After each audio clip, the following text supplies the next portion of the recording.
स्वागत है बच्चों हमारे चैनल पर। हम आपके लिए लेकर आए हैं आज कक्षा 6 विज्ञान का पाठ भोजन के घटक।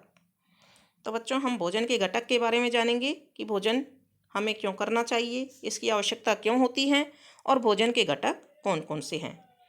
तो आप सभी ने पहले पढ़ चुके हो कि जो भोजन हम करते हैं उससे हमको हमारे शरीर के लिए कार्य करने की ऊर्जा मिलती है, क्षमता मिलती है, शक्ति मिलती है। अगर हम भोजन नहीं करेंगे तो हमारा शरीर कमज़ोर हो जाएगा और हम कोई भी कार्य आसानी से नहीं कर पाएंगे और शरीर बीमार भी हो जाता है। तो यहाँ देखते हैं क्या लिखा हुआ है। जैसे कि हम पहले पढ़ चुके हैं, ऊर्जा प्राप्त करने के लिए हमें ऊर्जा देने वाले भोजन चाहिए। तो हमारा भोजन कैसा होना चाहिए? ऊर्जा देने वाला। वृद्धि और शरीर की टूट फूट के लिए शरीर बनाने वाले भोजन चाहिए। यानी कि हम बच्चे हैं, खेलते हैं, गिर जाते हैं, कोई हड्डी टूट जाती है, कभी किसी का मांस फट जाता है, घाव हो जाते हैं, तो उनकी टूट फूट की मरम्मत के लिए और हमारे शरीर को बढ़ने के लिए, बच्चों का शरीर धीरे धीरे बढ़ता है जल्दी जल्दी, तो लंबाई बढ़ाने के लिए, शरीर की स्वस्थता बढ़ाने के लिए हमें वो वाला भोजन भी चाहिए। स्वस्थ एवं रोगों से लड़ने की क्षमता के लिए हमें ऐसे भोजन लेने चाहिए जो रोगों से रक्षा करें। यानी कि बीमारियों से लड़ने के लिए भी हमें भोजन चाहिए। इसका मतलब है कि एक ही प्रकार के भोजन हमारी सभी ज़रूरतों को पूरा कर सकें। अतः हमें पोषक तत्व की ज़रूरत होती है। यानी कि हमें ऐसे भोजन की ज़रूरत होती है जो सारे पोषक तत्वों की पूर्ति कर सके। अब यहाँ पर हम देख रहे हैं कि यहाँ पर जो बालक है वो पूछ रहा है कि सर पोषक तत्व क्या होते हैं। तो उनके सर कह रहे हैं हाँ बहुत बढ़िया प्रश्न है। हम पोषक तत्वों और उसके प्रकार के बारे में पढ़ेंगे। तो देखते हैं पोषक तत्व क्या होते हैं। जो भोजन के घटक होते हैं, यहाँ पर देखिए आप सभी, यहाँ भोजन के घटक दे रखे हैं। जो पोषक तत्व होते हैं उसमें भोजन के घटक के रूप में उनको जाना जाता है। कार्बोहाइड्रेट, वसा, प्रोटीन, विटामिन और खनिज लवण, ये पोषक तत्व होते हैं जो हमारे भोजन में होने चाहिए। यदि इनमें से एक चीज़ की भी कमी हो जाती है तो उसी से संबंधित बीमारियां हमको पकड़ लेती हैं। अब देखिए, भोजन के घटक जो शरीर के विभिन्न कार्य करने में सक्षम होते हैं उन्हें पोषक तत्व कहते हैं। तो यहाँ बालक ने एक प्रश्न पूछा था, पोषक तत्व क्या होते हैं? उसका आंसर है भोजन के घटक जो शरीर के विभिन्न कार्य करने में सक्षम होते हैं उन्हें पोषक तत्व कहते हैं। अब पोषक तत्व कौन कौन से होते हैं और कार्यों के आधार पर उनको कितने वर्गों में बांटा गया है, तो हम देखते हैं यहाँ पर पोषक तत्वों को उनके कार्यों के आधार पर 5 वर्गों में बांटा गया है। जो पहला वर्ग है कार्बोहाइड्रेट, ये ऊर्जा देने वाला पोषक तत्व है। दूसरा है वसा, ये भी शरीर में ऊर्जा को संचित करता है। प्रोटीन, ये शरीर में जो वृद्धि होती है, टूट फूट की मरम्मत होती है, तो वो प्रोटीन के द्वारा होती है, यानी कि शरीर बनाने वाले पोषक तत्व कहलाते हैं। खनिज, शरीर के सामान्य कार्यों के लिए आवश्यक है। विटामिन, रोगों से रक्षा करने के लिए आवश्यक है। और इनके अलावा, पोषक तत्वों के अलावा हमारे शरीर में रेशे और पानी की भी आवश्यकता होती है। और हम पानी, सभी आप भी पीते हैं, हम भी पानी पीते हैं, और रेशे यानी कि कच्ची सलाद खाते हैं, उनसे हमको रेशों की प्राप्ति होती है। अब कुछ प्रश्न दे रखे हैं, हमने जो पढ़ा है उसमें से ही प्रश्न है। देखते हैं कि हमें कौन कौन से प्रश्नों का उत्तर मालूम है। पहला प्रश्न है पोषक तत्व क्या है। तो पोषक तत्व का हमने उत्तर यहाँ देखा था कि हमने पोषक तत्वों की भोजन के घटक जो शरीर के विभिन्न कार्यों को करने में सक्षम होते हैं पोषक तत्व कहलाते हैं। तो यहाँ से यहाँ तक ये हमारे इस पहले प्रश्न का उत्तर होगा। फिर दूसरा प्रश्न है उस पोषक तत्व का नाम लिखिए जो शरीर की वृद्धि के लिए आवश्यक है। तो शरीर की वृद्धि के लिए जो पोषक तत्व आवश्यक है वो है प्रोटीन, यानी शरीर बनाने वाले पोषक तत्व प्रोटीन आवश्यक है।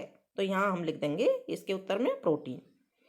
तीसरा प्रश्न है वाक्य पूरा कीजिए। कार्बोहाइड्रेट, खाली जगह, ऊर्जा देने वाले पोषक तत्व है। कार्बोहाइड्रेट के अलावा और कौन सा है? वसा। तो यहाँ हम लिख देंगे वसा,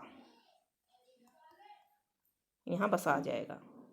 इसके बाद में अगला खाली जगह है पोषक तत्वों के अतिरिक्त हमारे शरीर को, यहाँ दे रखिए रेशे और जल की, यानी रेशे और पानी की आवश्यकता। यहाँ भर देंगे हम रेशे और यहाँ पर देंगे पानी की आवश्यकता होती है। अगला प्रश्न देखते हैं क्या है।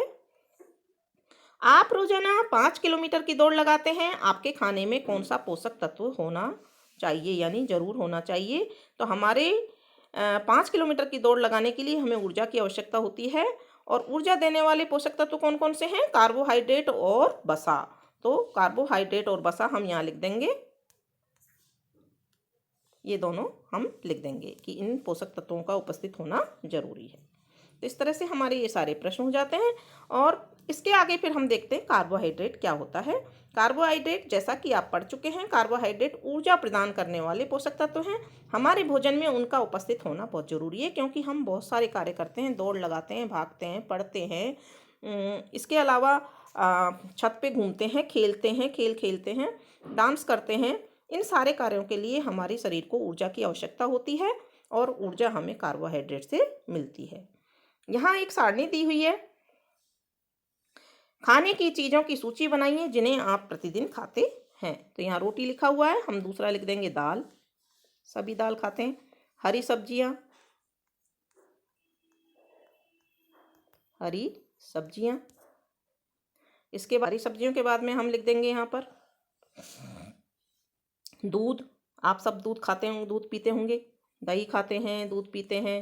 दूध, दही, पनीर, इसी तरह से हरी सब्जियां, सलाद, ये सारी चीज़ें हम यहाँ 6 कॉलम में लिख सकते हैं। अब आगे देखते हैं। कार्बोहाइड्रेट कई प्रकार के होते हैं, जिनमें मंड और शर्करा हमारे भोजन में पाए जाने वाले मुख्य कार्बोहाइड्रेट हैं। मंड और शर्करा हमारे भोजन में जरूर पाए जाते हैं। तो कार्बोहाइड्रेट, जिन जिन पोषक पदार्थ का नाम यहाँ दे रखा है सारणी में, कार्बोहाइड्रेट ये किस किस में पाया जाता है? गेहूँ, चावल, चीनी, आलू। कार्य क्या है? क्योंकि यह ऊर्जा देने वाला भोजन है, अतः यह ऊर्जा प्रदान करता है। हमारे शरीर को क्या करता है? ये ऊर्जा प्रदान। तो ये इसका कार्य हो गया। फिर खाने की चीजें क्या हो सकती हैं? रोटी, जो भी अनाज होते हैं, चावल, रोटी, आलू, चीनी, जो भी हम खाते हैं उनसे हमको कार्बोहाइड्रेट प्राप्त होता है। फिर है, अंदाज लगाइए कौन कौन से खाद्य पदार्थ कार्बोहाइड्रेट पोषक के स्रोत हैं। तो हम अंदाज भी लगा सकते हैं और देख भी सकते हैं। चावल, रोटी, सलाद, इसके अलावा में चीनी, मूंगफली, ये घी, तेल, इससे कार्बोहाइड्रेट हमको प्राप्त होता है, ऊर्जा प्राप्त होती है। फिर है, बच्चों क्या आप पता लगा सकते हैं कि आपके भोजन में मंड उपस्थित है या नहीं?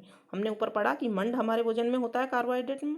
तो मंड के परीक्षण के लिए हम एक विधि है, खाद्य पदार्थ या कच्ची सामग्री, जो भी कच्ची सामग्री है, जैसे आलू है, बैंगन है, भिंडी है, तोरई है, लौकी है, उन सबको, कच्ची सामग्री को अलग अलग कटोरी में रख लेंगे और 2-3 तनु आयोडीन विलयन की डालेंगे और देखेंगे खाद्य पदार्थ के रंग में कोई परिवर्तन होता है क्या। यदि खाद्य पदार्थ का रंग नीला या कालेपन में हो जाए तो समझिए कि उसमें मंड उपस्थित है। हम सब चीज़ डालेंगे, जैसे आलू पर डालेंगे, चावल पर डालेंगे, लौकी पर डालेंगे, तो अगर वो नीले या काले हो जाते हैं तो उसमें मंड उपस्थित होता है। सोचिए, हाँ और ना न में उत्तर दीजिए। चावल और गेहूं कार्बोहाइड्रेट के अच्छे स्रोत हैं? हाँ, इसका उत्तर है हाँ। आलू में सिर्फ कार्बोहाइड्रेट होता है? तो इसका उत्तर भी हाँ, यानी कि इसमें कार्बोहाइड्रेट होता है। खिलाड़ी को खेलने के लिए सिर्फ मक्खन खाना चाहिए? खिलाड़ी को खेलने के लिए सिर्फ मक्खन नहीं, बहुत सारी चीजें हैं, तो इसमें हो जाएगा ना। मंड परीक्षण में आयोडीन की आवश्यकता होती है? हाँ, इसका भी हाँ हो जाएगा। तो इस तरह से हमने इनको हल कर लिया है और इस तरह से हमारा यहाँ तक का ये पूरा होता है। आगे का पाठ हम कल पढ़ेंगे। धन्यवाद।